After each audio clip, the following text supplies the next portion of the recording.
Hello, Awklets. So today we're going to be playing South Scrimshaw. It's a visual novel / documentary of a species that doesn't exist. I don't know all the details of it. Hey look, DNA sequencing. So part 1 is chapters 1 through 4. I don't know what that entails. Something about from birth till adolescence, I think is what the description said. I know that sounds really boring. Stick with me. It might be really boring. Quantum transmission something. The Corporation for Earth Media. TFEM. The Corporation for Earth Media is proud to present this educational program. Produced in conjunction with the frontier scientists, engineers, and artists of the Kronos 7 expedition. What happened to Kronos 6? Viewers like me. Is made possible through the support of viewers like you. Thank you. You're welcome. What are you going to torture me with? What are you going to scar me with? What are you going to show me? Chapter 1. Birth. That over there looks like the dots for like DNA sequencing. I used to do that in high school. It was a whole thing. You had the little droppers and you put them in, you watch it go across. Electrophoresis. Basically, it lets you break down DNA to its parts. So we would take this dropper, and we had like this tray of gel on it, and we put drops at the top of this tray on one side. And because DNA has a negative charge, you put a positive charge at the other side of the gel, and it slowly pulls the pieces down towards the positive side of the gel, leaving behind lines like this over here on the side that you would be able to read and kind of see what the makeup of the DNA was. And like the sequences. It was really fun. It was really cool to see in action. That was back in like high school though. That was so long ago. It's probably entirely different now. But back whenever I did it, that's how we did it. And that's what this looks like. It could also just be like hole punches or a sorting algorithm. But still. And I'm biased because it says birth on it. I saw sequencing in the main menu. So we'll see. Let's start. Chapter 1, Birth. Sure enough.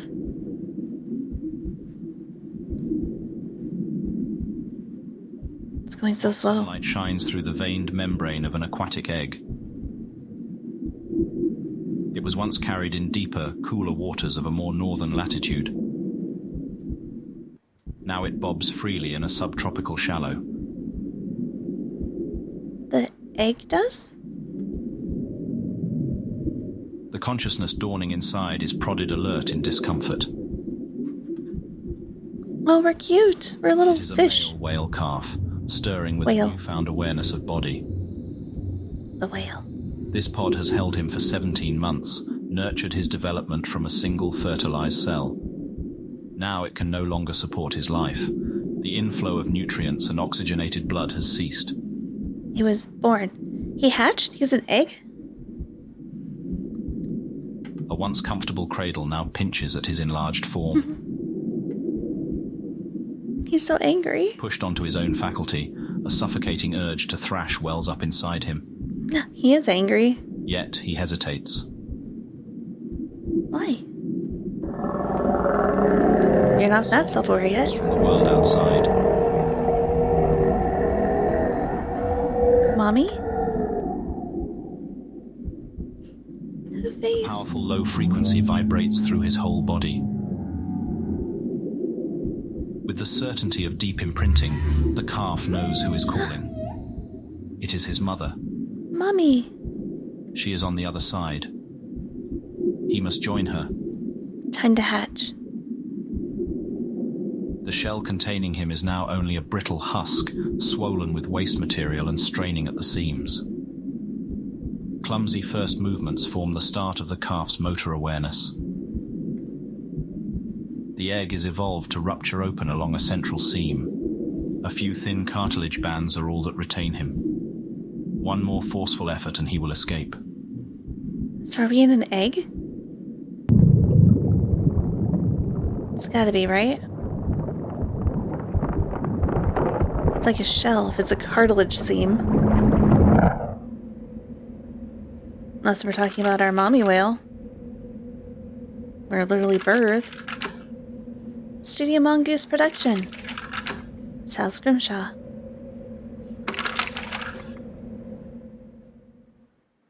Was it an eggshell or was it my mommy?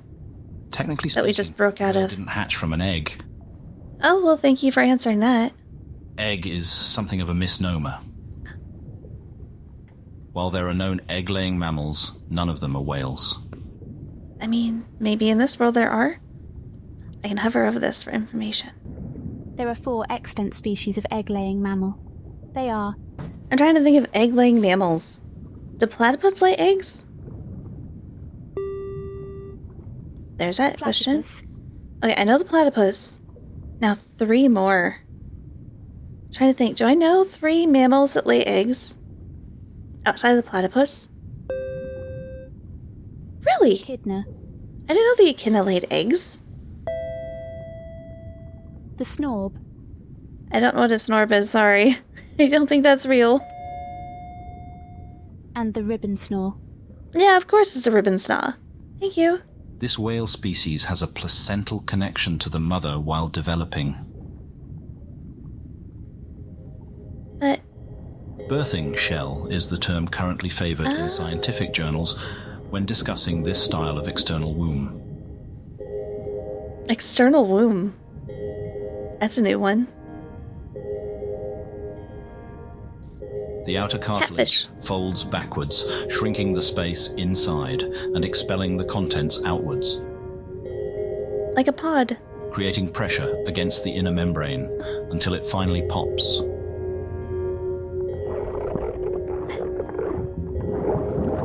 Sure enough. The calf like a giant spills out boil. into the open ocean.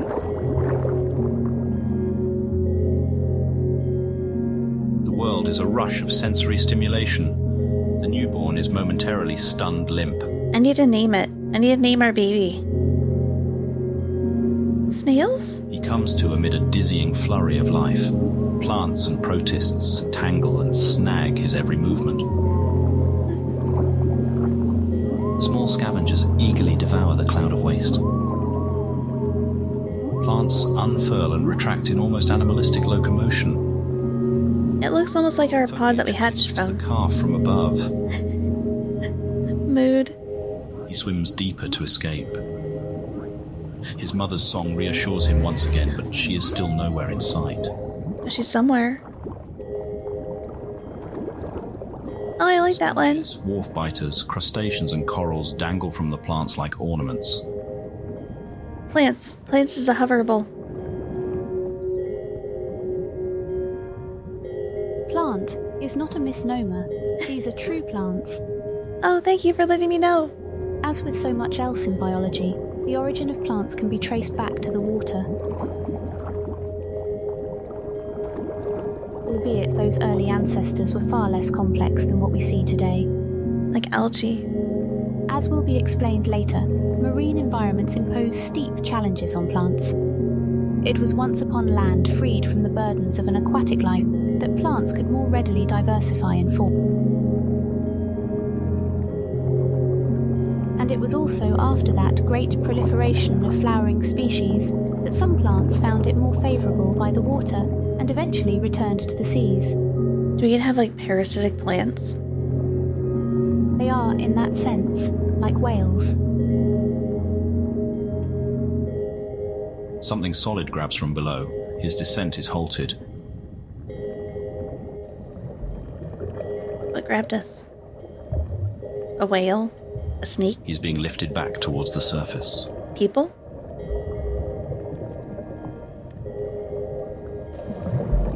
I'm still so angry. I like the little fish on the little leaf over there. The little slug thing. Are we pulled up by people? Calf breaches, filling his lungs with their first breath of air. This is the breeding ground of his species. At the year's peak, this wide expanse fills with whales. But today our calf finds the surface empty. Not other calves? Except for a very lump. odd clump of plants. We're so curious. The calf does not know what to make of it. Equally disturbed and compelled, he stares transfixed.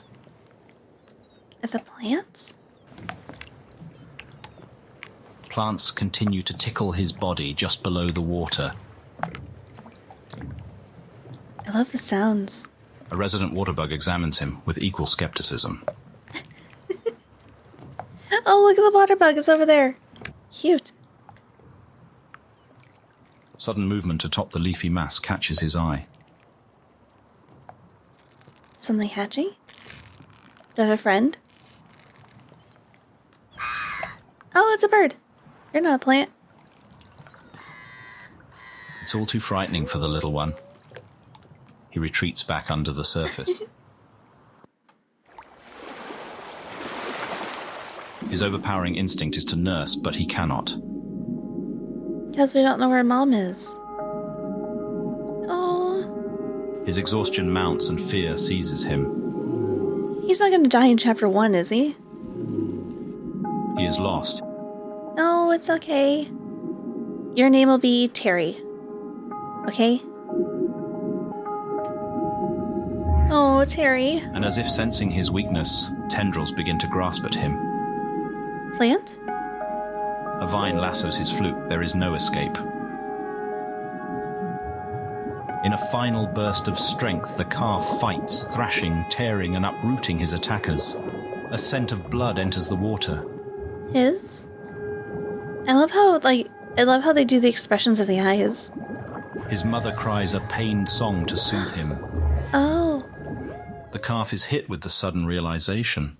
The plant is your mother? Plants are not taking him away from his mother. Plants are his mother. Show me. The strange plant clod is his mother. Hi, Mom. You beautiful, beautiful plant clod.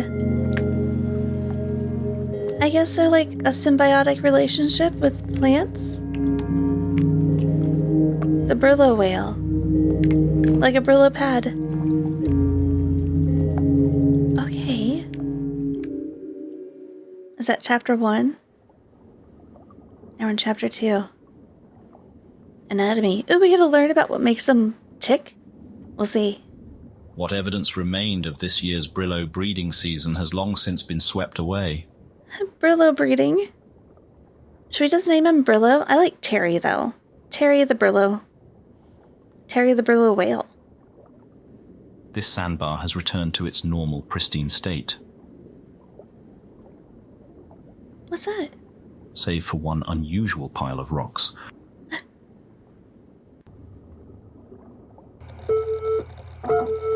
Scanning. Target lock. Coil 1 charged. Coil 2 charged. Ready. There's an eel in it. Is a stone dog. Oh, stone dog. Sorry. Somewhat like a hermit crab, this animal lives in a portable shelter of foreign material. Like a rock? It grasps together a shell of scavenged of debris with its long limbs and secretes an adhesive mucus to hold it fast. Secrets. Secretes. Stone dogs mostly rely on ambushing prey from a camouflaged position. How? What do you eat? How do you lunge out at them? Now, this stone dog here is not the hunter, but the hunted. From the bird? It is a woefully obvious attempt to hide. As the predator stalking it possesses one of the sharpest minds in the ocean. Humans? No, it's a lie. Quick check if the coast is clear. It isn't. Hi. Our whale calf wants to play, not eat. Friend. From the stone dog's perspective, there's little difference. Come with me, friend. Oh no, it's so cute. Since hatching, our calf has been a healthy and energetic specimen. Yeah, because we found Mom again, we're able to eat. Oh, Despite we're so his happy. late birth, no complications are detectable. If anything, his cognitive ability is showing swift advancement. Yay, Terry. He is very fond of holding his fluke above the water surface. Scattered showers are currently moving through the area. The calf has been emerging frequently for visual inspection since the rain began. I love that it's worded like a documentary. He seems very interested in the weather above. A long call reminds him not to stray too far. I see Mom over there. Brillos have surprisingly keen vision above the water. The calf is quickly able to spot his mother. I mean, she's kind of hard to miss when there's nothing else around. This is the farthest distance he has travelled from her. It is more than twice that of yesterday. Uh-oh, we're gonna get brave, aren't we? We're gonna lose her. Today was quite an adventure. Now, reminded of his mother, all this bravery seems to evaporate. He is suddenly anxious to be at her side. He will bring her any interesting objects discovered while exploring. That's so cute. Oh no. And boot it at her face. Oh no. If this game makes me cry over a whale, I swear. His mother is trying to Her rest eye. off another bout of nausea. This play is a bit much. Uh-oh, what's wrong, Mommy? I thought its tongue was sticking out. But these discomforts are trivial to the bond between mother and child. Oh, she's so dead. Our neural interface even shows a measurable relief in her symptoms during these interactions. Oh, she's gonna die. The calf's carefree play is training for future hunts and the essential skills of survival. Oh. But it will be some time before he has to worry about earning meals on his own. I mean, that's a little reassuring.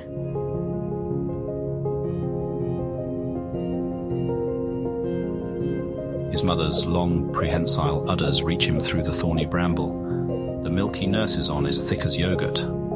Calves subsist on this fat-rich diet for 2 years, building up an insulating layer of blubber, Like seals. and the bands of spongy tissue for other organisms to burrow into. Oh. Here we arrive at what truly makes a Brillo whale such a remarkable specimen for study. Because of all the plants that live in them? Symbiosis of unrivaled complexity and variety. Yeah. This female was initially selected for study due to her exquisitely beautiful exterior. The mammal is almost totally concealed within the undulating botanical mass. In cross-section, the distinction between whale and passenger is more visible. Don't do a cross-section. I mean, virtually, right? Yeah, okay, like what we did with the rock. Okay, how bad is it? Show me. So many coils. That's not too bad. Why is Unlike there, the like, stone dog shown earlier, this is not blowhole simply an thing like external that? attachment of foreign material. The Brillo whale has an intimate connection to thousands of other living creatures.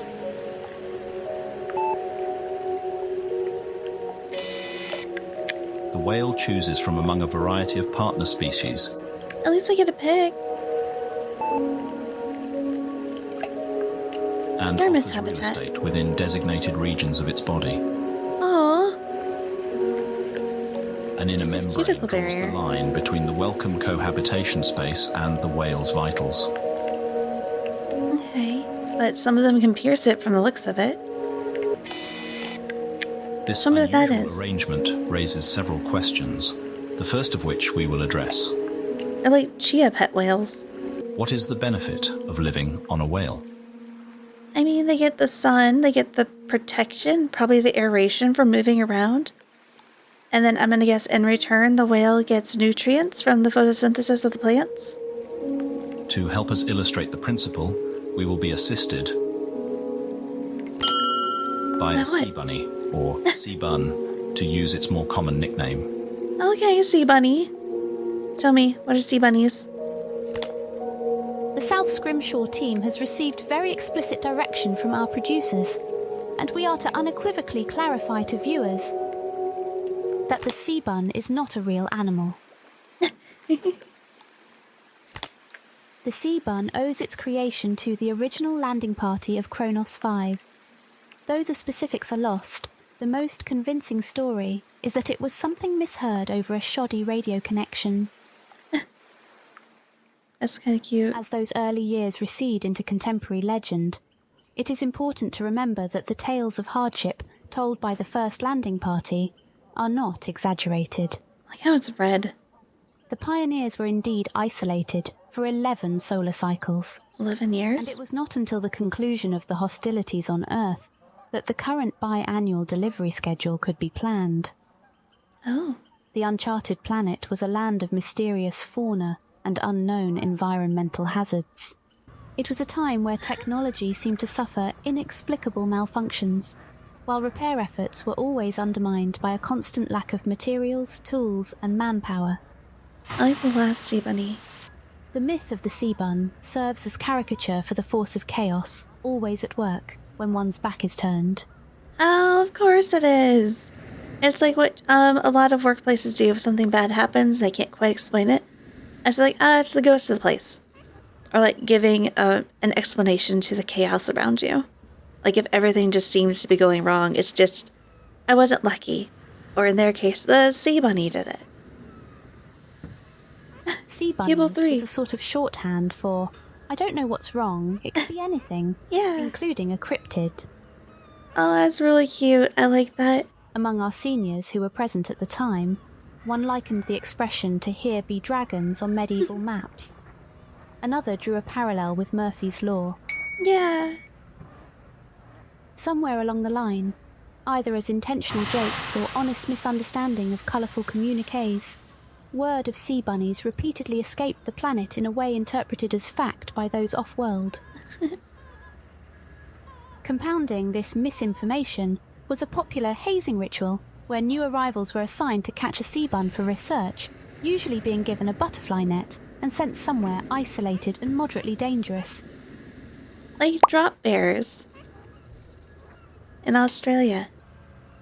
A unique culture planetside encouraged the escalation of this practice, until a few near disasters brought a legislated end to the budding tradition. I know you guys already understand the gravity of this situation. I know there isn't malice behind these sorts of pranks. So we'll skip the part where I scold you like children. But understand that I'm mostly planet side. The brass isn't. They aren't in a position to understand how some FNG got sent on a literal wild goose chase and swept away by the tide. We are also lucky that the fishing boat was there to pick him out of the drink. This case is getting closed without any disciplinary sanctions. It helps that the kid is being a sport about it. Regardless, I need everyone at your outpost to consider themselves on probation. I gave some personal assurances to assure this outcome, so my neck is on the line too. Send my regards to Redacted. Redacted was saying the other day how we haven't seen you two for a while. Let's get some horseshoes in before the weather cools. Regards, Redacted. Redacted. Regular infrastructure improvements have Unofficial also emblem. Disgruntled sarcasm towards occasional hardship. Civil Corps of Engineers. Sea bunny. With a line through it. No more sea bunnies, because they're here to fix it. That's actually adorable. Sea bunny. In recent years, the sea bunny is most defined by Will Voynich's cartoons. I'm never going to remember that name. Given how entrenched the character has become in the popular consciousness here, we feel it appropriate that the sea bun help guide our exploration of these oceans.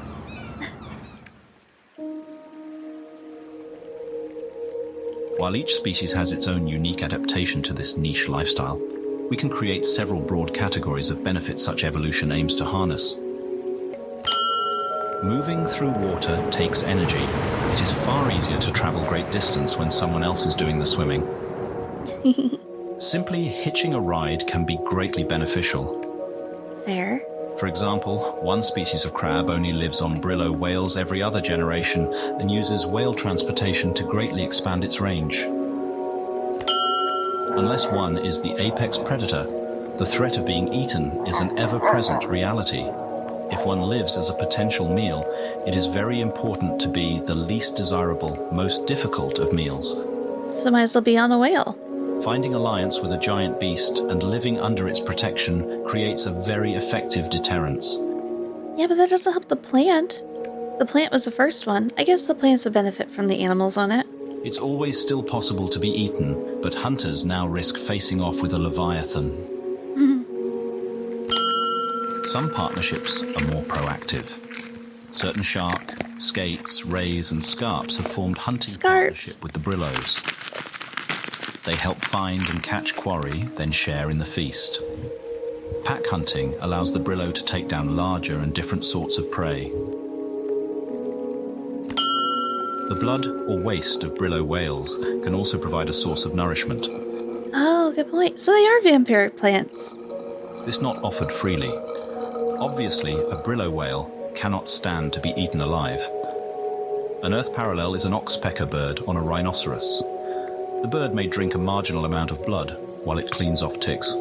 It's a fair trade for the rhinoceros, as the tick is the far greater threat. Fair. So too, will a brillo whale expend blood in a beneficial relationship. Okay, but what's its benefit? Protection? As I'm wondering if it's energy, like the photosynthesis. In several instances, living on a brillo has evolved into part of an organism's life cycle, and the specific conditions regulated in a brillo's body are required for a new generation.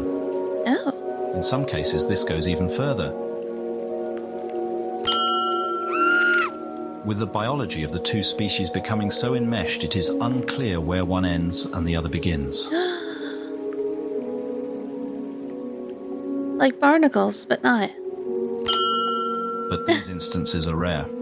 Yeah, but they still happen. We're gonna meet that, aren't we? Our research team is very interested if these extreme cases represent a functioning system, or the pathological eventuality to such complicated arrangements. This is gonna happen to Terry, isn't it? Terry's mom's gonna die and then something's gonna live off of us and fuse with us. What? All of these riders taking in small amounts adds up to a great expense for the host. This prompts the obvious next question. Yeah, why? What's the benefit? What does the whale stand to benefit from this arrangement? This is more complicated to respond to. There seems to be as many answers as there are brillo whales, as there is spectacular variety among brillos. Is there something like the prettier the foliage, the more attractive the whale is, the better mates it can find? And then something about probably photosynthesis that can keep it energized. Maybe the fact that stuff can be pulled to it as well. Like other beasties are attracted to it so we can eat them. For now, It's 3. let us approach the answer with specific examples from this mother. The most prominent feature along her body is the wide variety of photosynthesizing organisms. The whale is, of course, not an autotroph producing her own energy from sunlight. But the specialized sea flora pays rent by sharing some of their sugars into her blood. When light is low, roots ferment, and alcohol is also created as a byproduct. She's drunk. Certain plants near her head also act as fishing lures, drawing food to her maw. See, so far I'm right. While she may occasionally swim deeper, a partially plant-subsidized life has locked her within the photic zone, the upper aquatic layer where enough sunlight can sustain the leaves. Adult brillo behavior and biology is often dramatically influenced by their symbiotic arrangement. I feel like this is like the slow leading up to the continents are dead whales and people are living on their corpses because they've just gotten so big and so developed that the system on them has just grown so much. What's that? The coral? A bug. Here we see a blood trilobite. Ah, of course. This is not an invited guest. But is it a hostile one? A long presume. needle-like proboscis pushes down and taps a vein. So they're like whale mosquitoes. Drinking in great volume and offering nothing in return, it is a true parasite. What's gonna eat it? This is a job for the vellum worm. Ah, of course. Vellum worms fill their stomachs by grooming brillos of unwanted visitors. It's a whole little ecosystem on a whale. It is currently hypothesized that vellum worms distinguish the welcome from the attackers through smell and taste. Parasites have all been found to have elevated amounts of a bile-like brillo waste inside them. Because of what they have to drill through? This mother brillo also has to worry about creatures browsing her lovely plants. Herbivorous fish attempt frequent raids on the leafy goods. This one is alone and quite oblivious. Do we poison them? The vellum worm packs a powerful punch No. for larger animals. A neurotoxin-filled barb is shot into the fish's heart. It can only manage a faint muscle spasm before the venom completes its work. I'm sorry, but the little lunging shrimp with his little needle is so cute. His little feet. The Brillo whale's strategy is called a symbiotic garden. It is an intentionally cultivated arrangement and a precarious balance of mutual reliance. Okay, but can you please explain the hole in the top of her head? I don't think that's our little blowhole. When successfully maintained, the host becomes a morass of life. It is usually defended from attack. It can sometimes acquire energy in novel ways, and occasionally it is able to invade new niche ecosystems. The universal downside experienced by all Brillos is that more complexity creates more points for failure. This is fair. An adult Brillo's life is dominated by the struggle to groom a semblance of order into increasingly overgrown flanks. To a simple calf, these adult problems have yet to enter his mind. Oh. Today he has found his mother's leaves serve as fun streamers to play with. Oh, it's so cute. So, how sentient are we? She finally scolds him. Terry, how sentient are you? She is too unwell to tolerate any more roughhousing. Oh, no. He doesn't quite understand, but he has other diversions. Primarily drinking more of her milk. Oh, Terry. Given the complexity of Brillo anatomy, even small health problems can swiftly spiral out of control. This female experienced complications while giving birth. There is the potential for the situation to worsen. And we can't get involved because we're watching how it works. A thorned branch has become ingrown, puncturing through both the layer of protective outer muscle and the cuticle barrier. This had begun prior to calving, but her contractions to extend the womb also caused the plant shard to stab deeper. The spikes are now in contact with her intestines. Fortunately, there is no puncture yet. Until something charges and we have to flee, and then they do it? The site is inflamed and white blood cells flood the area. The immune system unmistakably identifies this as an injury. We can witness her stiff reluctance to move and read a jolt in brain activity when she's jostled. It must be greatly painful. Yeah, I would think so. The greatest danger right now is a tear of the intestines, which would certainly be fatal. Yeah, you don't want bile flooding your system, honey. There is reason to hope. Our scans also reveal that she has recovered from a similar injury in the past. Perhaps Brillos regularly endure such ghastly wounds. From previous babies? Or from previous just internal injuries of plants gouging into you? Perhaps it was the safety of the Brillo herd which afforded her enough time to convalesce.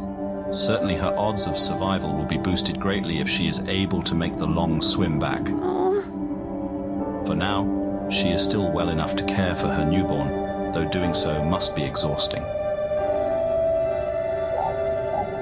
Oh, Terry.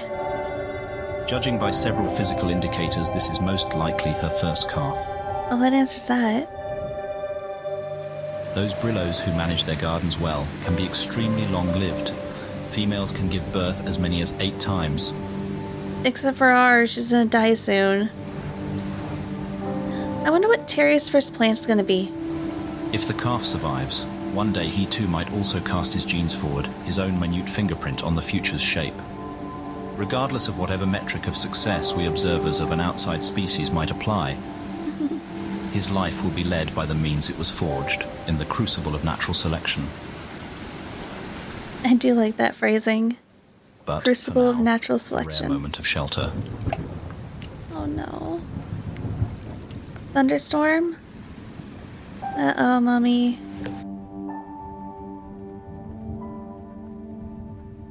Chapter 3. Departing. Oh no. I'm going to cry over a whale, aren't I? This is a simplified map of the local ocean topography. The deep blue represents a fault line, the planetary scar where 2 tectonic plates meet. As with Earth, this land is a moving crust atop a globe of molten metal. It's a very Earth adjacent. The planet-shaping force of subduction pushed ground up above the sea.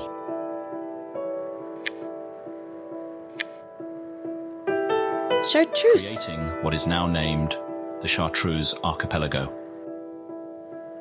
The island chain runs for about 870 kilometers, drawing a ragged line away from the continent. Click later point. These names Steeple were given by an Island. early survey team assessing the grounds for a harbour or research outpost.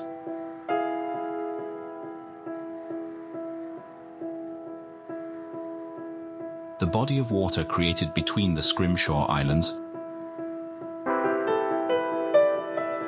is known as the Thalo Bay. Thalo Bay. Is that where we are? Is that where Terry is?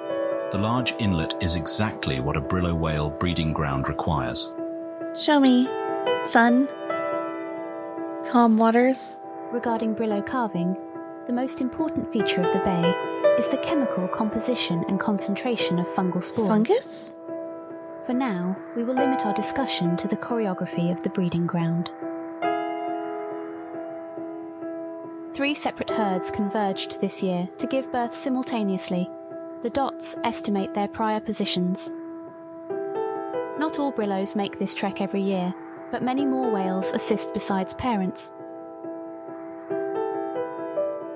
Pregnant whales move into the centre, where they maintain as much distance from one another as possible. So their plants don't get tangled? Do they get tangled up into masses, kind of like rat kings? Perhaps due to the unpredictable anatomy of their fellow Brillos, or a vulnerability in the skin of the newborns, calves are kept segregated from all others for the first months of their life. The remaining herd forms a blockade at the mouth of the bay, while the pregnant whales deliver. As weeks pass, hunger and distraction start to erode focus on this task.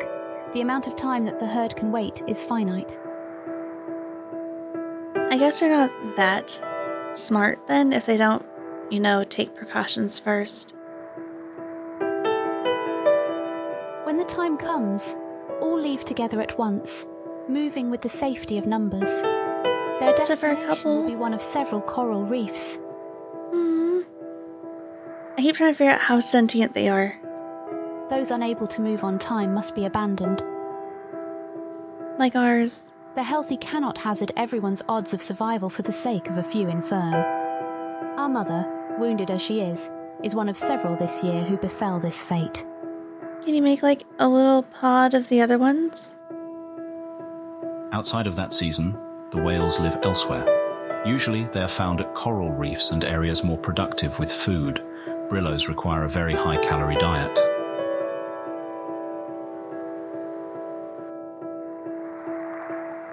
Is that We now ours? find our whales here, at the border to the Great Vathis Ocean. It is a bright day in early autumn. An unseasonable cold front chills the air.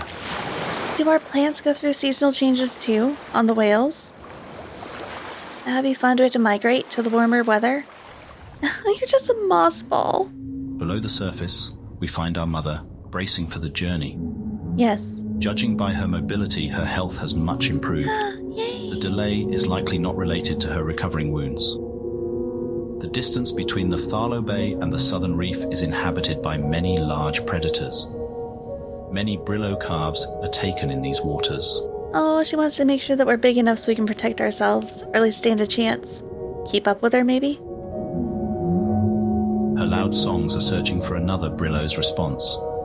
She has been making these calls since before dawn. She does not want to make this journey alone. I was asking about that if we team up with the other ones. Hi, Terry. The calf returns with a fresh lungful of oxygen. Do you share it? And quickly retreats back to the bramble under his mother. For once, he does not need to be told to stay close. He just knows. Undoubtedly, he can also read the change in his mother's behavior. And the unfamiliar place ahead is deeper and colder.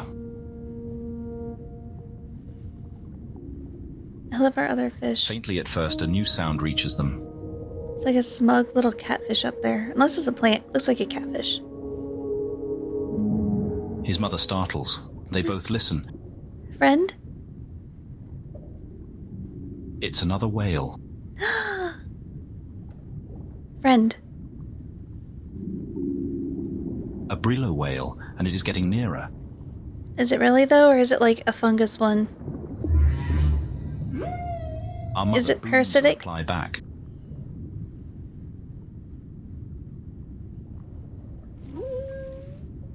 The calf's curious nature starts to show itself again.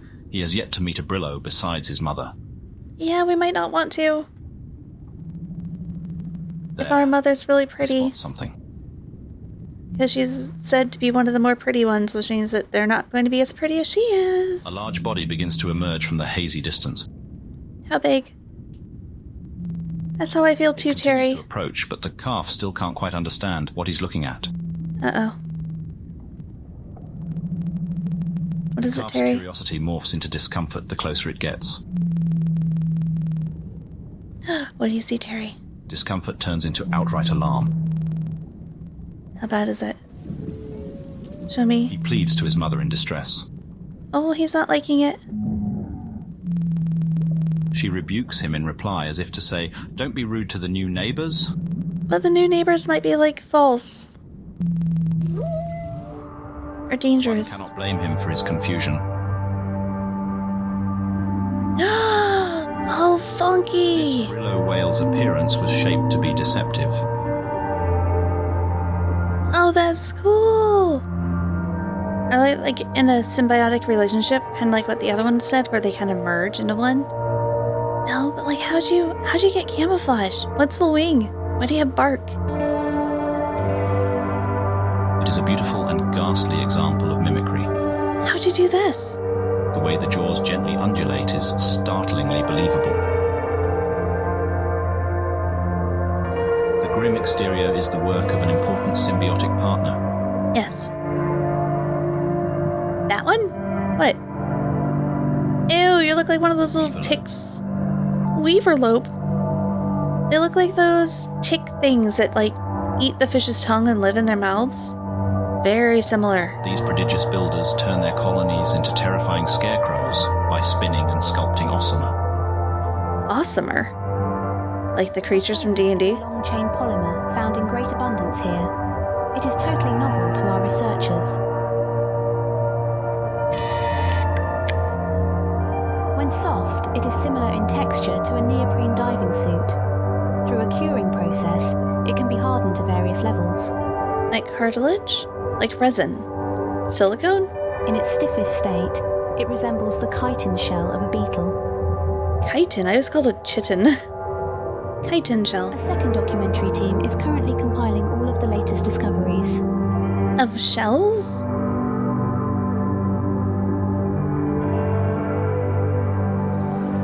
Building bugs. Building bugs. Oh, it's so cute.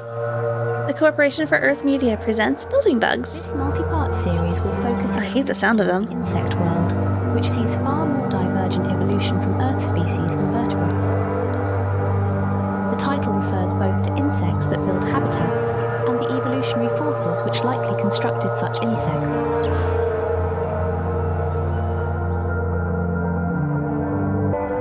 Okay. We hope our simple introduction to this material suffices. I mean, my little insight on it wasn't really that insightful either. Why is it red? Water is channeled through the layered construction, swelling and emptying various pockets, creating animal-like locomotion. We have zoomies? We have bug-built zoomies? Our resident Weaverlope expert insists that the beastly facade before us here should have taken many decades to complete. It also seems unlikely that it was built from scratch on the whale's back. Perhaps if Weaverlopes are able to relocate such structures, an established colony was simply carried on to the brillo's back. Oh, that's cool. Such a fearsome appearance does much to ward off predators. The reversed head may also help to confuse prey. Oh, we're backwards? That's our butt, so we're facing towards where the wing is? Oh yeah, look, there's the eye. Now I can see it.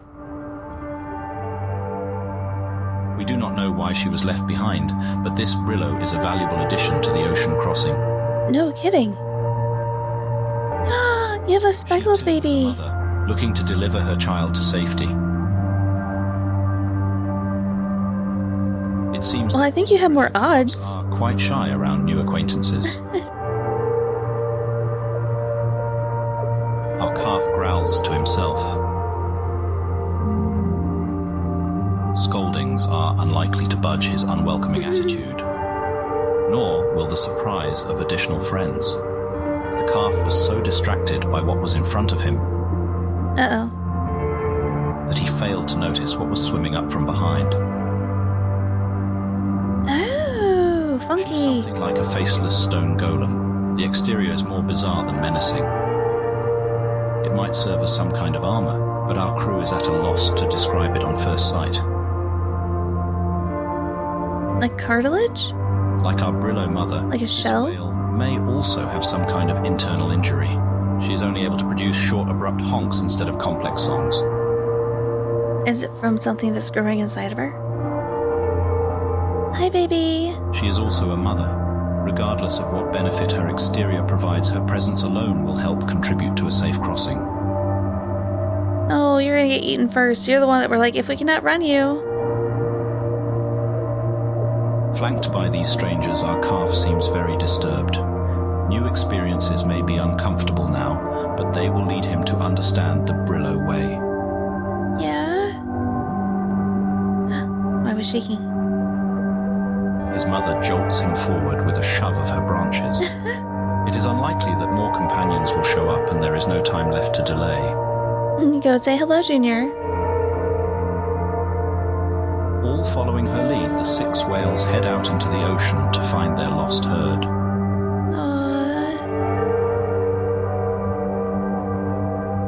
Aww. Off we go to the adventure. Chapter 4. The pod is now 57 No. kilometers from the Great Southern Reef. This is the final leg of their journey, and their path crosses over a wide abyssal trench. The parent whales set the pace at a rigorous 6 kilometers an hour. They swim in a typical defensive formation, though with only 3 adults, it is not possible to fully encircle the youths. Oh, The trek has been arduous for our little calf, but he has endured it with admirable stoicism. okay, which parent dies? Slowing down is not an option. He is able to sense this himself. He's so nervous. Shark? Something large has been following the whales.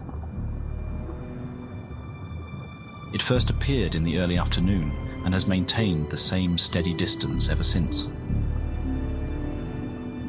Hours passed and the mysterious animal failed to approach or make any concerning moves. It's the tail of a shark. The calf's fear of the unknown was slowly overtaken again by interest in his new Brillo companions. Now?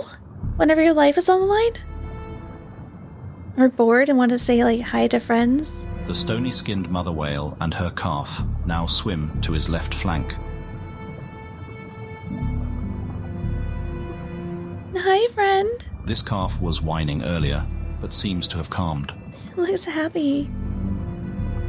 The stony mother's outer surface has slowly morphed shape throughout the day, greatly reducing in size. Dehydration? I doubt it. You're It in is water. as if the exterior nodules are deflating. What mechanism triggers this change or how they shrink, we do not know. You've built in airbags. If you get scared, they puff up like a pufferfish. Overall, she is slightly more streamlined in form than earlier. Perhaps she can intentionally contract her shell for extra mobility. She has a sports mode.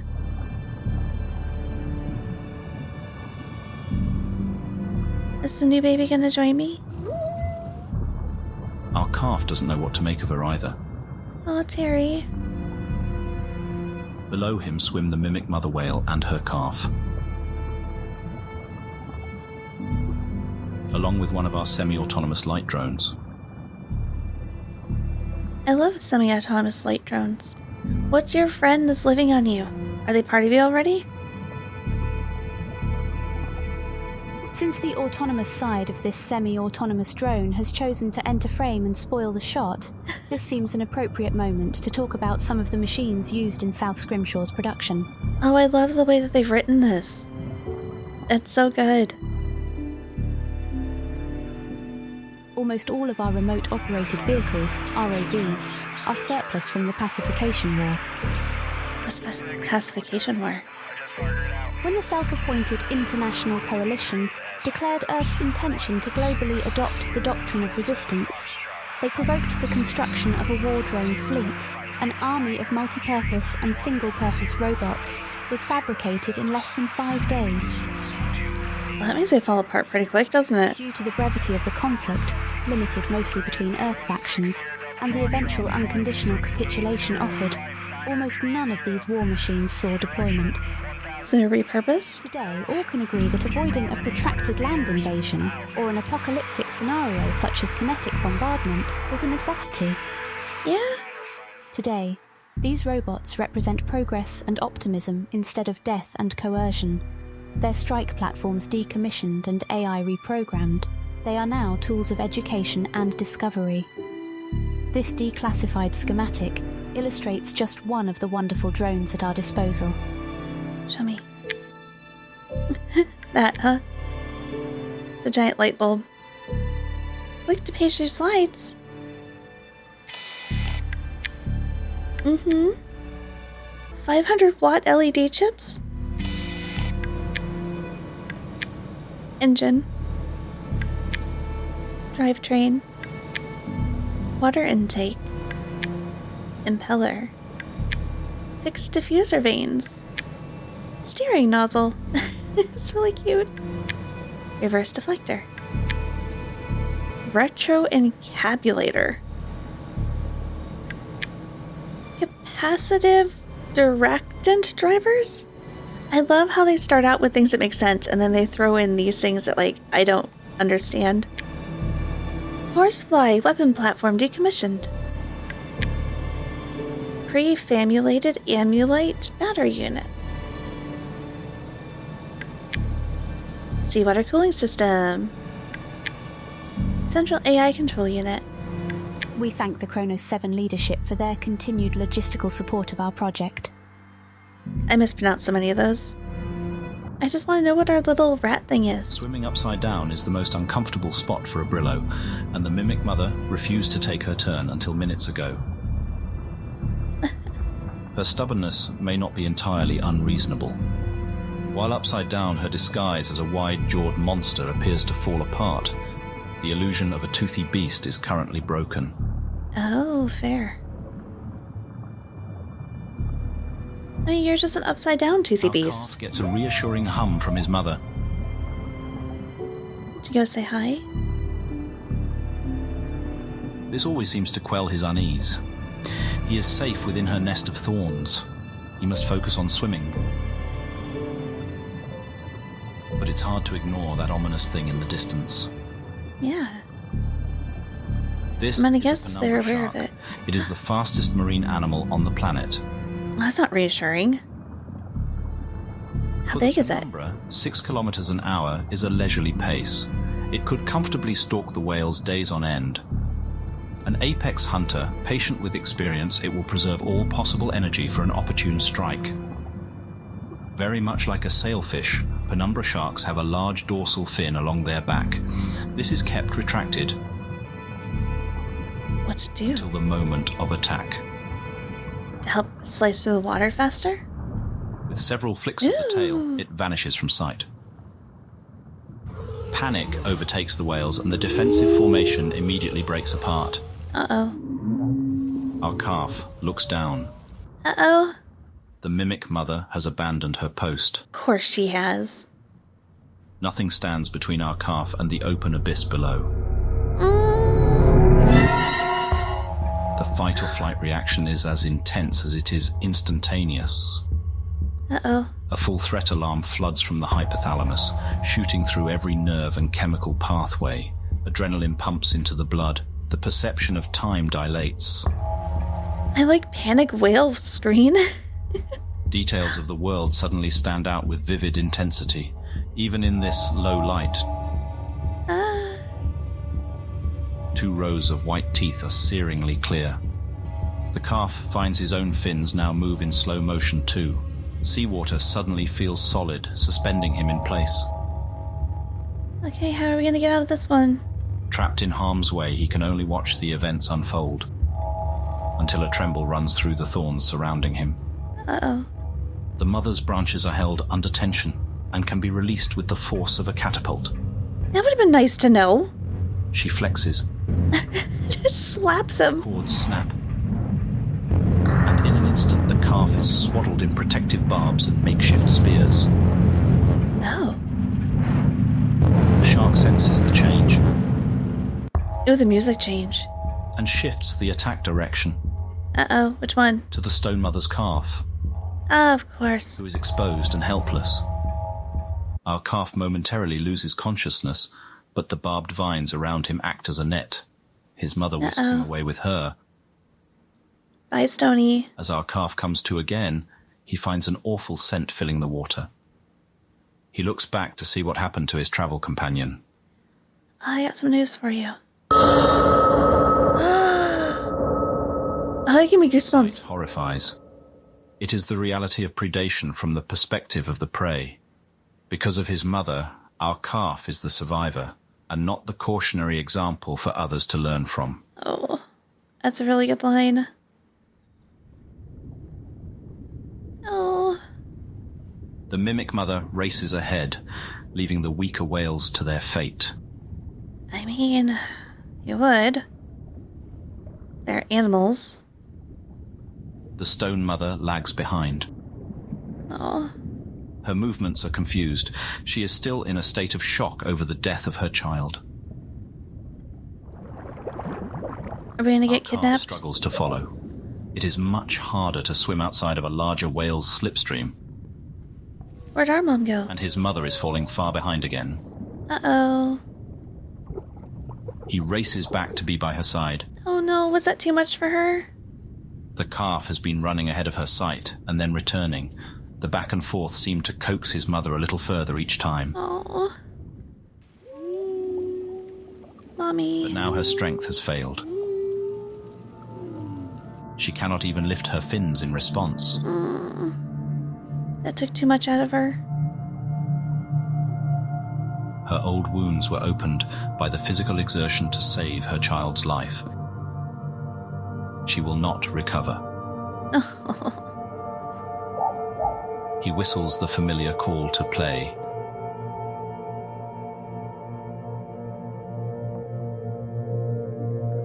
There is no more response. No. She has finally slipped from consciousness. She cannot remain with her calf any longer. I guess Terry's gonna stick with the stone one? Oh. He continues to press for a reaction. Desperation compounds the grief. At this age, calves are completely dependent on a mother's milk and protection. With nowhere to go, the calf remains at her side. Okay, so how's this gonna work? Are they going to live off of Terry now? The plants? The research team witnesses some of the them? mother's final pulses of electrical activity fade and extinguish.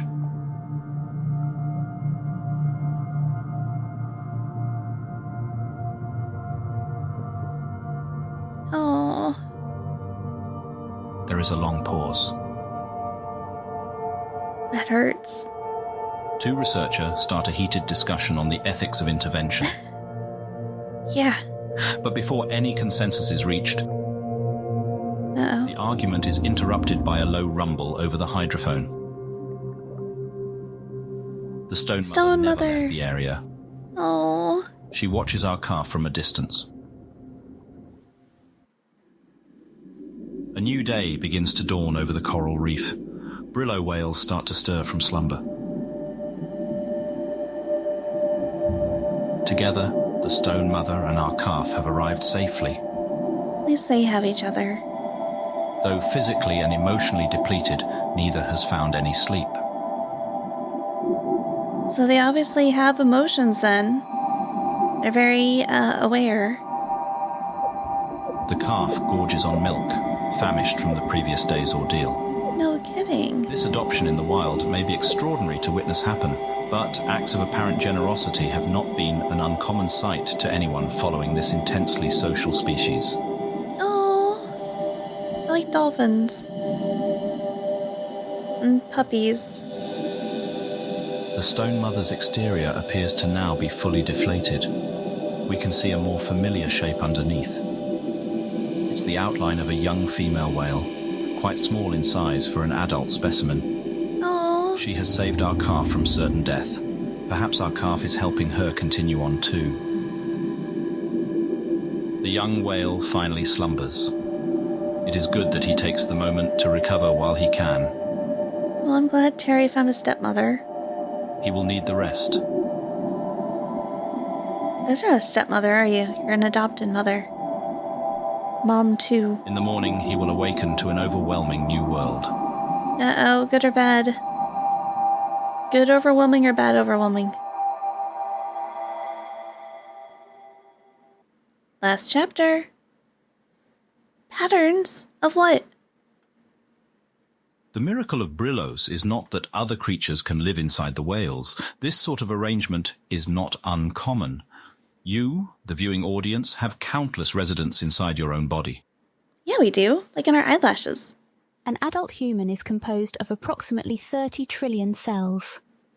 Anybody ready to get existential? An estimated additional 39 trillion microbial cells, bacteria, viruses and fungi live on and in the average person's body. Medical science has long understood the importance of the microorganisms within us and the role they play in good health. Interplanetary travel has elevated this research to the forefront of medicine. So how do we manage that? How do we manage to get interplanetary? Alien atmospheres are a soup of microorganisms that Earth-raised animals have never encountered before. To the globe-hopping human, the radical change of biome is first felt in the gut. Do people get to go through a cool light change? Known as planetary dysbiosis, Yes. arrival sickness, or simply the drags, all off-world-born humans experience an immobilizing nausea soon after entering the new atmosphere. Yeah, because it's a whole new mess of things. It's basically like why you have to keep newborns inside for a while so that way they can adjust before they get all acclimated, otherwise they get really sick. Even with the year-long acclimation program one undergoes in low orbit, the drags cannot be eliminated. Arrival procedure for all travellers includes a period of convalescence at Mercy Star Hospital. Dysbiosis symptoms last anywhere from 14 days to 6 weeks. The worst documented cases persisted for over a year and required intensive care. Pictured, limnologist and ranger first class Maria Ukichiro. Her 25-day recovery is documented as routine. I love the drawings. In a message to Kronos Earth Branch cadets, RFC Ukichiro warns, "The initial headaches are too intense to get up and go to the bathroom. In the beginning, you'll mostly suffer on a bedpan. That's not a Food bedpan, isn't by the coming way. up or out, you're forcing down a prescribed diet heavy in probiotics. I do mean forcing. The doctors require you to eat certain amounts every day, no matter how nauseated it makes you. At that point, when they give you like a food tube? Don't think that the kind nurses will let you skip meals either. Your spoon or their tube. There you go. Only thing you get to decide. Fair. You know, why do they give you a chipped bowl in a hospital? The cuisine here is dominated by fermented and preserved foods. You can blame the past shortage of home refrigeration, state of the grid, whatever. Point is, when you inevitably smell yogurt or sauerkraut later, you'll feel violently ill and want to die. Every off-worlder goes through that. You'll get over it. You just avoid those few things. See you soon, rookies. So cute. Be careful of sea bunnies. The miracle of Brillo whales is their ability to pick and choose their occupants. Our whale will now begin this process of selection. What do we get to pick? Providing a backdrop for the next chapter is another amazing marine animal whose colourful anatomy can construct whole ecosystems. Show me. What's the pretty? Our Earth audience will find it a familiar species. Coral? It is the reef-building coral. Of course it is. Do we get to be a cute little, coral whale? Terry gets to be a coral whale? The fish gently picks her way along a mountainous path of calcium carbonate exoskeletons. I thought it's a bikini fish. It's her daily prowl for food, and something tasty has her attention. Plump, Toothless. sized greebles are entrenched in the nooks below. Greebles? Like what cats chase? It'll take her quite a bit of work to pry them out. As the bikini calculates the best approach of attack, She her gets eaten. preparations are interrupted. She joins the other fish fleeing for their lives. A higher caste of the food chain steals the scene. You. It's a spotted barnacle claw. Ah.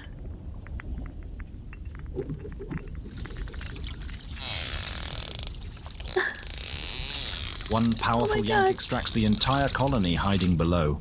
Why was the colony holding on to each other? The host whale groans with dissatisfaction. This isn't a meal fit for a leviathan. Is that us? Did we get claws? Terry has claws? I can't say us. I need to stop saying us. It's Terry. They will continue browsing for something more substantial. Nope, Our you're not whale Terry. watches the drama unfold from a safe distance, somewhat perplexed. I like how it's a picky whale. Since we Ooh, last rejoined pretty. him, the Great Reef has not run short of new surprises. Terry doesn't have something growing on him? 6 years. From near and far, one can hear the calls of unknown brillows bounding off these cavernous walls. Since when did Terry have spots? At least That's he because still we're has adolescent familiar now? to rely on. His adoptive mother is usually out of sight, but never too far away. She has changed quite a great deal since we last saw her. She has eyes all over her. Perhaps in response to the penumbra shark attack, she has undergone a zealous application of eye spots to her figure. How did she choose that? While not as outwardly apparent, our young whale's body has undergone an even more radical change. Yeah, we have war paint on now. His skin and immune system have fully developed and are ready to host other species. This I have my dermatological chia soil puberty ready. is the crossroad. He must decide what sort of Brillo he will become. How does a young whale make such a crucial decision? Depends on what's around him and what he needs. The choices are overwhelming, the combinations are infinite, and mistakes are fatal. One way to ensure future success is to replicate past success. Like what your mother did? Brillo Oh, that's youths cool. find a welcoming adult and attempt to fashion themselves in their likeness. Be a good role model. The older whale assists with offerings of seeds, eggs, larvae, and other materials needed to begin the garden. Oh, it's so cute. The younger whale remains close for the years after, learning new behavior from the adult. I like how we're taking on the form of a sea bunny.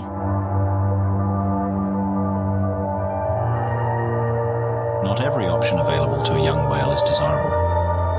Like one that's stuck there? This old-timer is welcoming, but our whale is visibly uncomfortable. It isn't hard to imagine why, but on the other hand, another young Brillo might happily accept this body plan.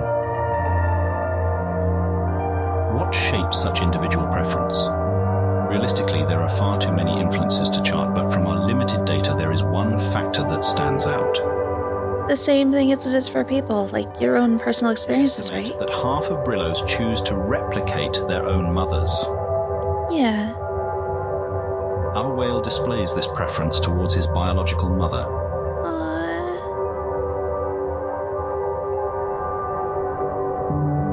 These ribbon plants are the same variety she once wore. Our calf returns here every day. But it is no use. Oh, they're not interested? This Brillo whale is deceased. Nothing but a cleaned skeleton remains beneath the foliage. Oh, so another whale has to give it to you? I didn't see that one was clickable. Almost nothing. Our optics technician noticed a strange blip while alternating camera modes. Zooming in. Is that brain? What? And switching to infrared. Show an ordinary thermal image.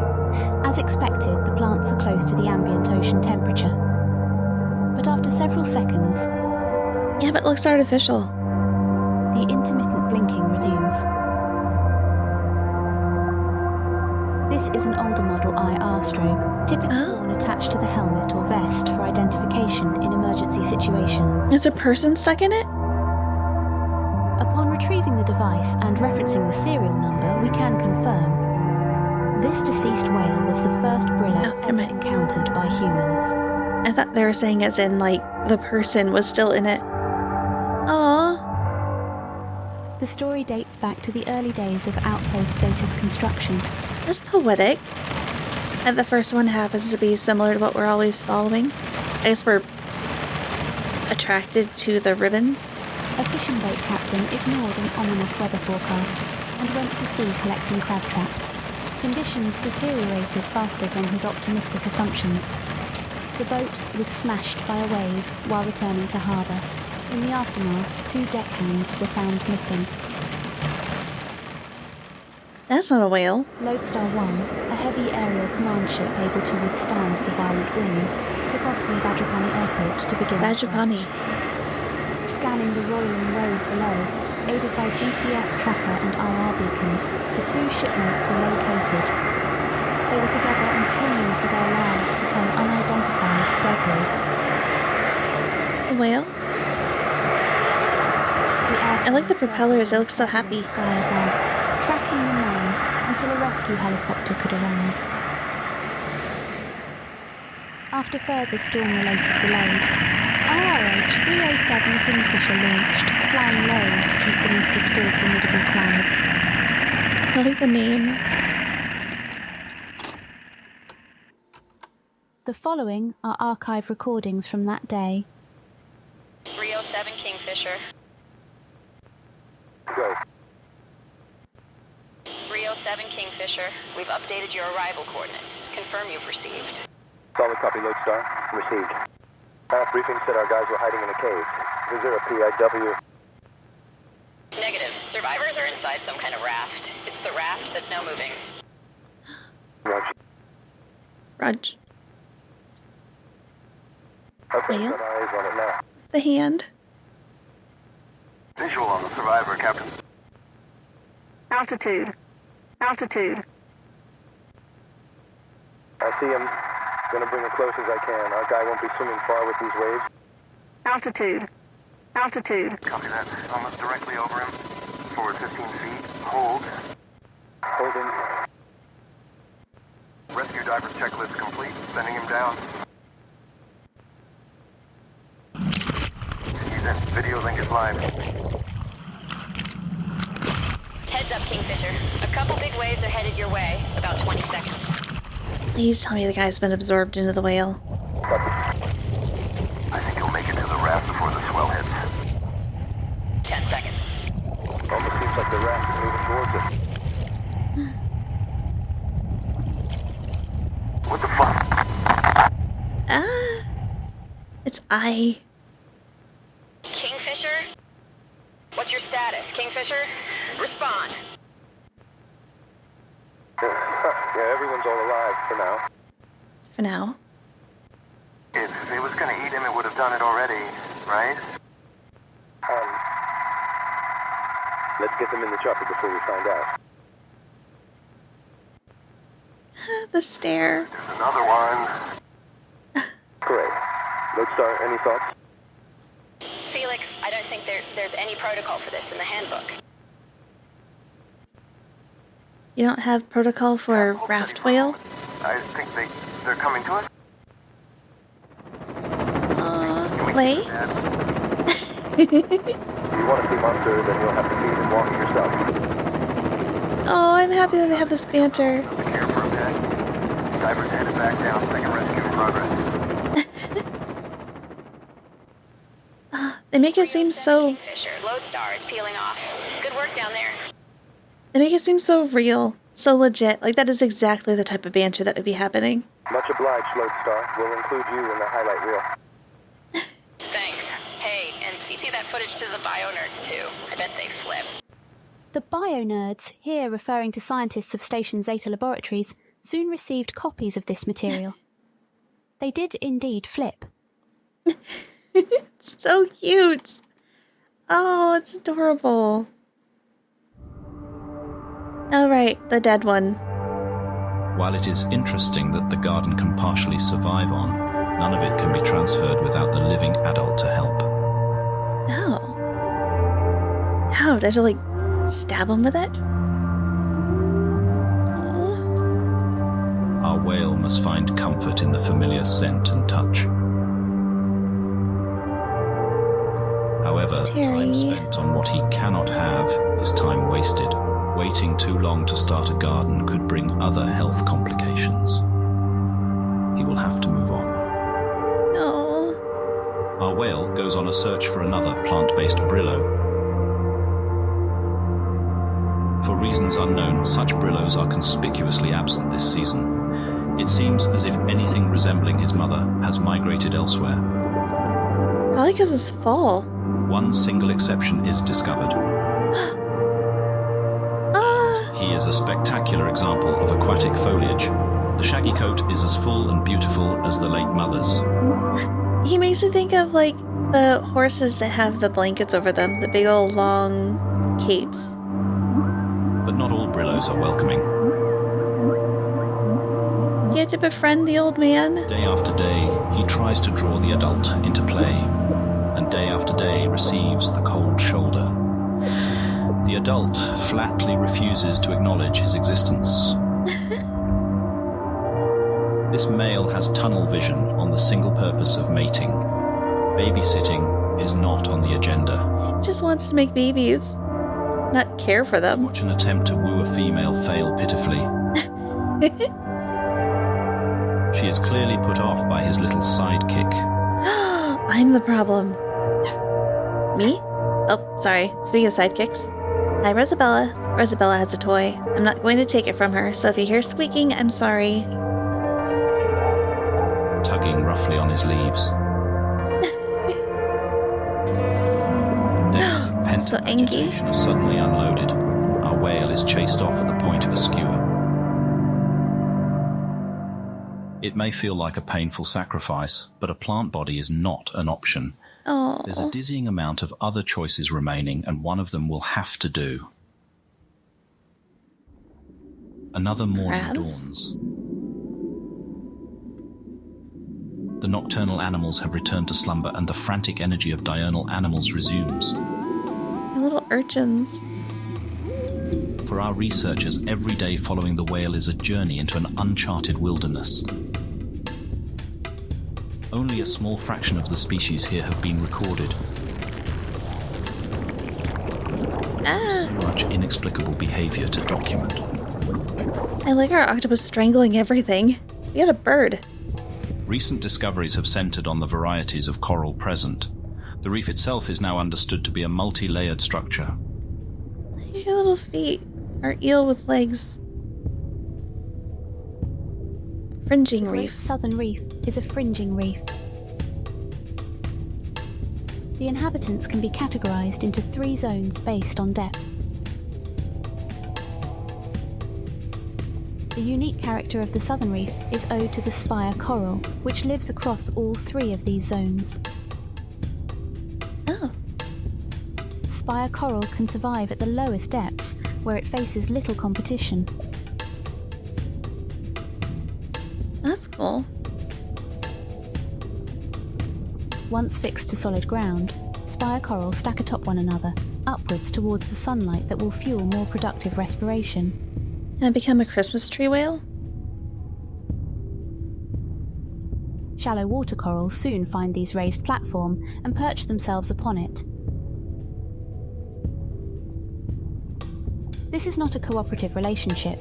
The spire coral is eventually smothered and dies. Oh, how nice. Under accumulated weight, the structural integrity is lost. And the spire shatters. I love the thought that went into this. Collapse back down to lower depths. Living spire Just start coral again. can again re-emerge, and the cycle repeats unendingly. This constant tossing and turning creates a porous and dynamic landscape, veined with small tunnels and dotted with caves. Thousands of small animals make this subterranean environment their niche. See, I love this sort of thing. This is so cool. They put so much thought into it. For example, saltwater tadpoles spend their early life stages hidden underground, until they can emerge above as a fearsome predator. You look fearsome. Relative to their size, that is. Oh.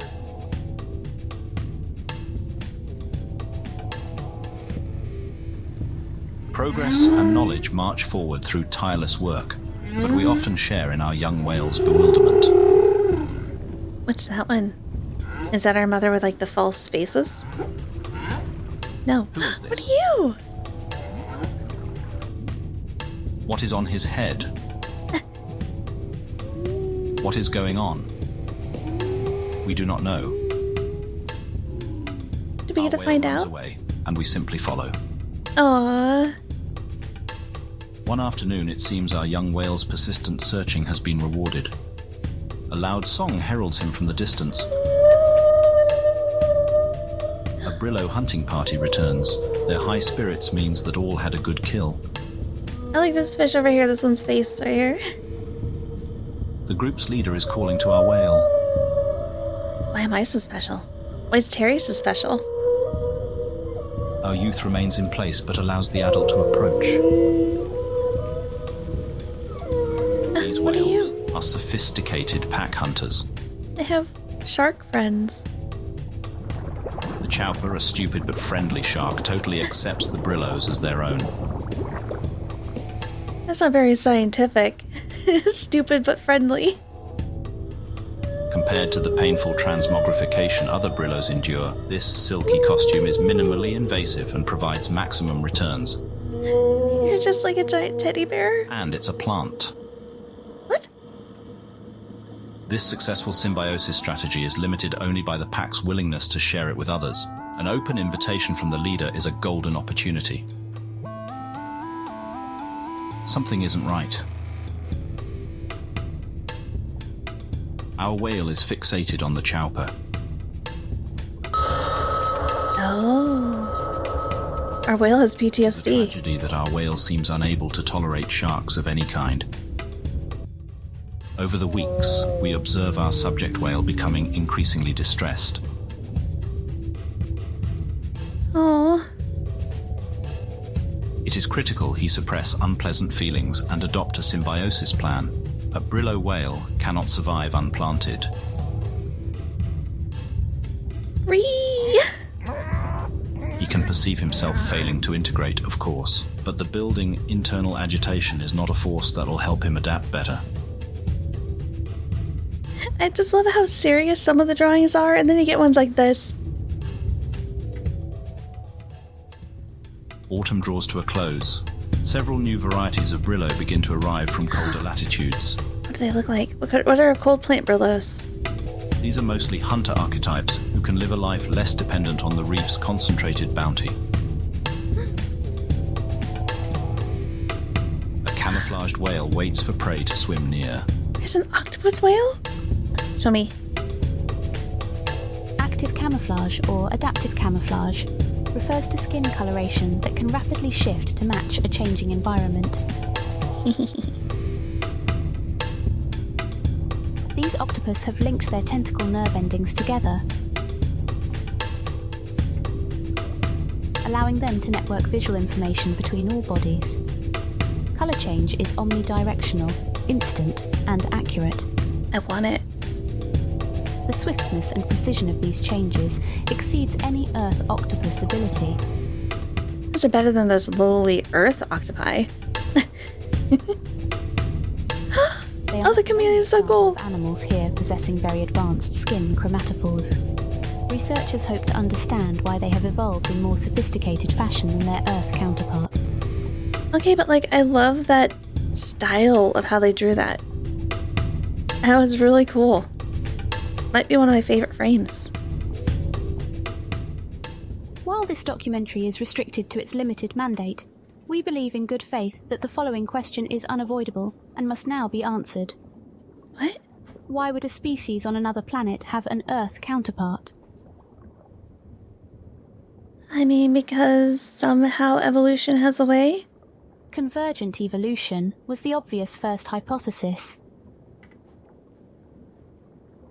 This is the phenomenon where different species can evolve similar features when faced with the same evolutionary pressure. Yeah. For example, we can find similarities in the wings of unrelated flying vertebrates. Similar problems craft similar solutions. While this obviously still holds true, it is not the answer to our question. Did we bring something? Did someone bring a pet? This lizard looks like an Earth chameleon. It's not? This whale looks like an Earth whale. True. Because they share a recent common ancestor with Earth animals. The Was like an true answer asteroid is or something? directed panspermia. It is the mark of an educated mind to be able to entertain a thought without accepting it, so Aristotle advised us. In that high-minded spirit, we can look back at Francis Crick as one of biology's fearless thinkers. He is best known for his work with James Watson, uncovering the structure of DNA more than a century ago. This earned them and Maurice Wilkins the Nobel Prize in Physiology or Medicine in 1962. He was also uncomfortably acknowledged by 20th century colleagues as a proponent of directed panspermia, that a deliberate extraterrestrial origin to life on Earth should be taken into serious consideration. Aliens? While Crick's hypothesis fails to match our current best understanding, his unorthodox thinking landed him closer to the truth than any of his contemporaries could have believed. Francis, do you think we were lucky to have solved it? Or was it real brainwork on our part? Well, I guess we were certainly lucky. And of course, you give the impression in your book, Jim, we didn't really do too much thinking. But we were lucky, I think, for two reasons. We were thinking about the problem at the right time. And then the two of us, by collaborating, when one of us got on the wrong track, the other one could get us out of it. If I thought there were three chains at one stage, you were sure there were two. If you thought that the phosphates had to be in the middle, then I would be the devil's advocate and say put them on the outside. And I think this is very important in solving structures of this kind, because the difficulty is that you've got to give several logical steps, one after the other. If you go wrong, one person gets too fond of their own ideas. You have to get out of your echo chamber. Another thing which helped us in our collaboration was we weren't at least afraid of being very candid to each other, to the point of being rude. And exactly. If you don't have constant interchange and chatting together and saying what you think of the other people's ideas to their face, I don't think you can solve problems of this kind. Yes. You learn so much better by stepping outside of your echo chamber. If someone just repeats the same thing that you already think is right back to you, oh no, that's totally right, without any kind of, okay, but what if it's not? You're not going to grow as much. You're not going to be able to think critically. You'll be like, no, there's no point in this because here was the only way and it's the only answer. When really along the whole path there are a bunch of different variations it could have been. And that's why it's so important to have multiple inputs and thoughts, even if they're things you don't agree with. Even if they're things that might be seen as wrong from either side. You don't have to agree with it. You just have to acknowledge it. And learn from it and make your own decisions off of it. But if you're ignorant about something, there's no way that you can use it to further yourself. if you never learn that something exists, how can you learn about it at all? And so you can't really grow much if you only let yourself learn on the things that make you comfortable. Like, doing stuff that makes you uncomfortable is very important, but at the same point, it's equally as important to do it safely. Like, if you don't have the constitution, mental or physical, to handle those types of problems, don't. All it'll do is stress you out. But if you do, if you have that mental fortitude that you need for that type of thing, the breakthroughs are incredible. Anyway, sorry, little tangent there. Life on Earth originated on Earth. Abiogenesis took place in deep-sea hydrothermal vents approximately 3.7 billion years ago. Recent history has revealed that 3 other planets also sustain life. Convenient that we've set them so their poles are always cold and not north and south. Earth 2 and Earth 2 are affectionately referred to as sister planets of Earth due to their similarities. But it may be more accurate to call them Earth children.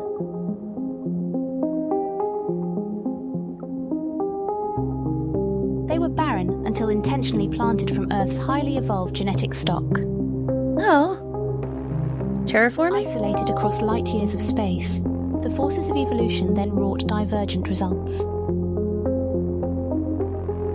Along a different but always familiar timeline, all 3 bloomed into wonderful new cradles of complex life. This brief summary does not do justice to the incomprehensibly convoluted and ongoing work of planetary curation. But suffice to say, even the professionals struggle to grasp a simplified understanding. Back to the chameleon. Interesting. This kind of strategy requires a good deal of patience. Our whale, just have to sit around. Hunter, swims wide.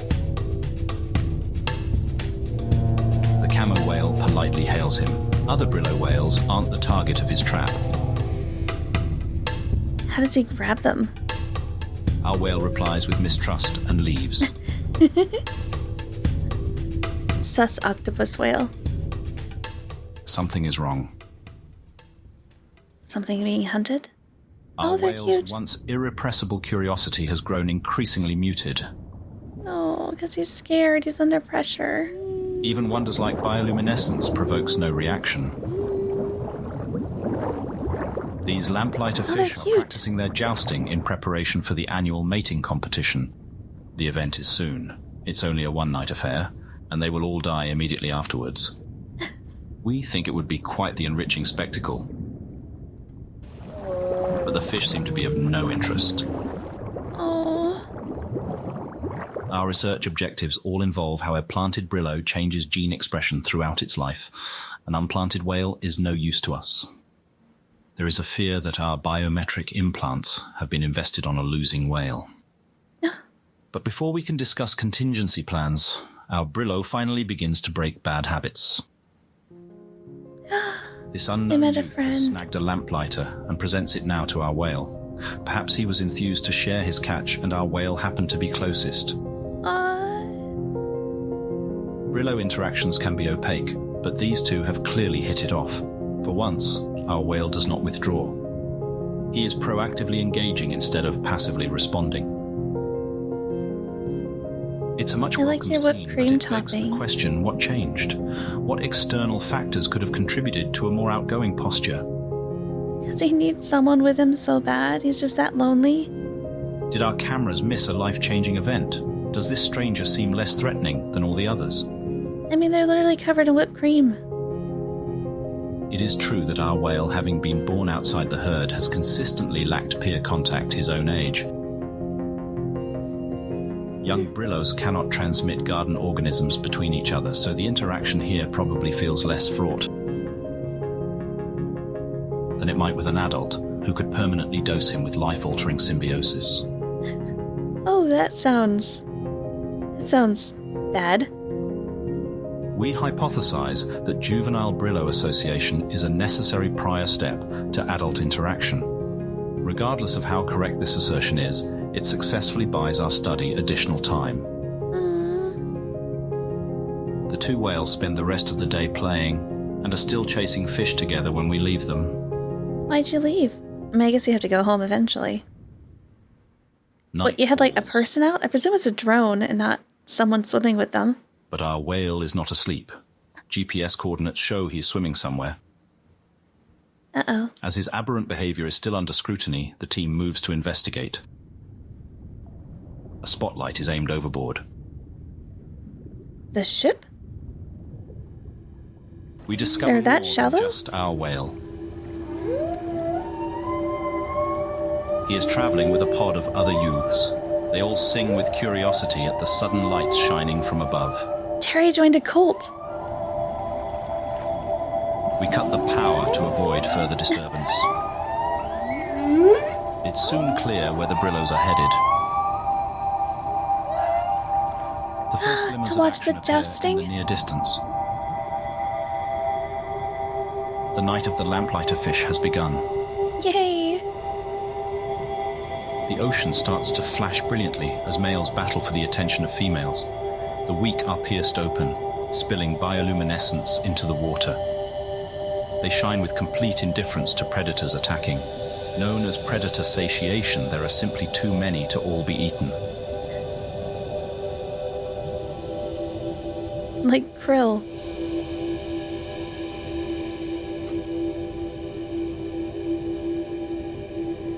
His belly full of glowing fish bits, our whale watches the show reach its climax. It seems like he'll be up all night with the others. Aw, good. Confident in his safety, we recall our camera drones to finish their scheduled recharge. Camera drones, there we go. By blocking wave activity, the barrier reef creates a wide lagoon behind it. The placid water stretches for several kilometers before being overtaken by a mangrove forest. Parts are so shallow that they become exposed to air at low tide. At high tide, other areas are deep enough for a troublesome young whale to get lost in. It's like we have tide pools.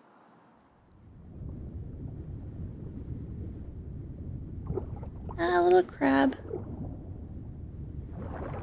His friends weren't adventurous enough to follow him today. And for good reason, as our whale realizes once the water level starts to drop again. There's no time to play with the locals. He's so angry. The outgoing seawater feeds to several deep channels. They make him so expressive. Whisked through the trenches, our whale rides the rip current to safety, with no control over where it's taking him. After a lengthy ride,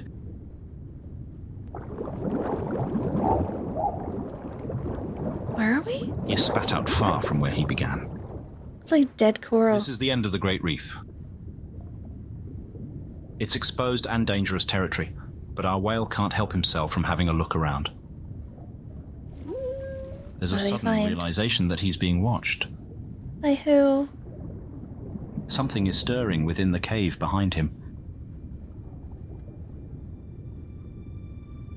It's another Brillo whale. Are you a pretty plant one? Our whale But you're in a approaches, cave. but there is no friendly greeting. This isolated loner is an Monkey. exile from the herd. Banishment is reserved for excessive violence against fellow Brillos. Most likely it was a mating joust that escalated to fatal combat. A deteriorated mental state from years of isolation is what has made him truly dangerous. Our Brillo can understand that a noiseless approach signals an attack. Oh. He whistles another greeting. It's met with an oppressive silence. Uh-oh. The crown of a shark's jaw attests to this whale's staggering strength. But his secret weapon lies inside the crow's nest atop his hardened armor. Oh.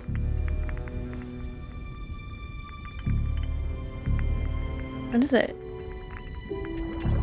The Vorpix octopus wakes when it senses a kill is imminent. The Vulpix octopus. He serves the role of a hunting partner who swims in advance. Usually it latches over the eyes of prey and attacks with its serrated beak. Ow. But when prey is so pitifully weak, he prefers to spectate. I'm glad that they're so compassionate. Our whale is far from being scared. Yeah? He's experiencing a whole other emotion. He knows. What? This was unexpected. Abandoning caution, the calf sings and plays like he's found a new friend. Oh no. He goes in for a nuzzle and the harsh exterior cracks. How long has it been since the old-timer experienced any warmth of companionship? Maybe having a little apprentice killer won't be so bad. He grunts, struggling to remember a song that isn't also a threat.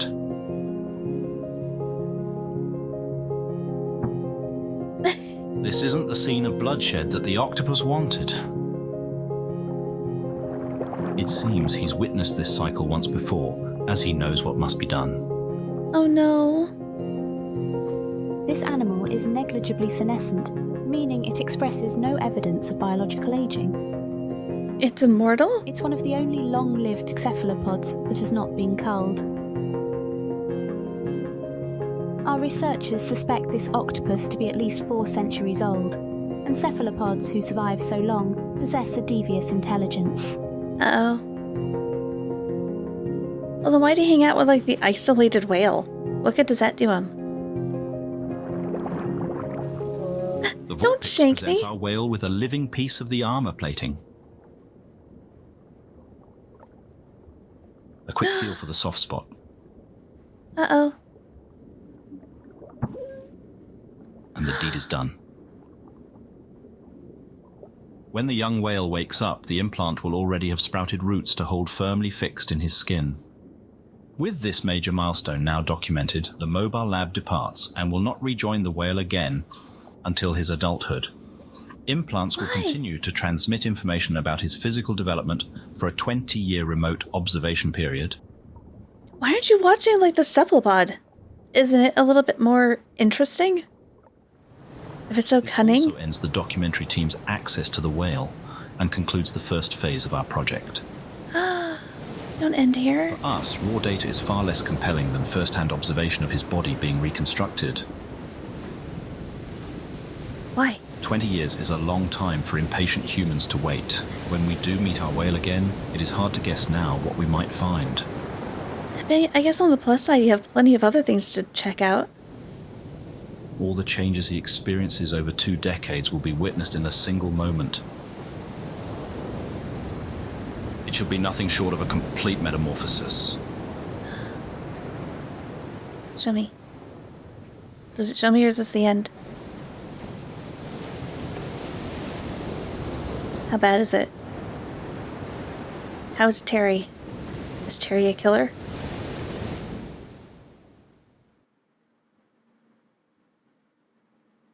This concludes South Scrimshaw Part 1. Please keep designated channels open for the transmission of Part 2. I want to see it! Oh, that's the end of this one. When does Part 2 come out? I want to know if Terry's okay. Thank you, Nathan Marsh.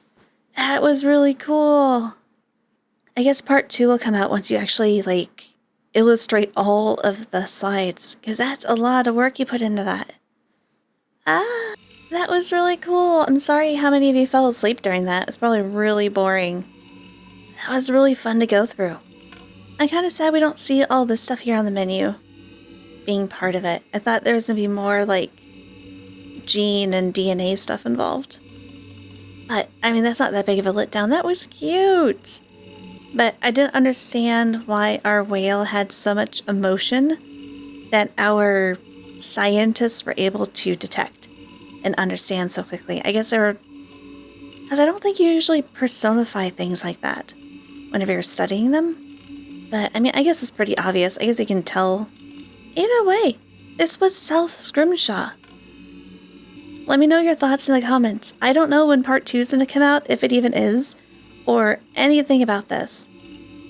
That was a really fun little, like, mini rabbit hole to go down. That was a fun little adventure. I liked that.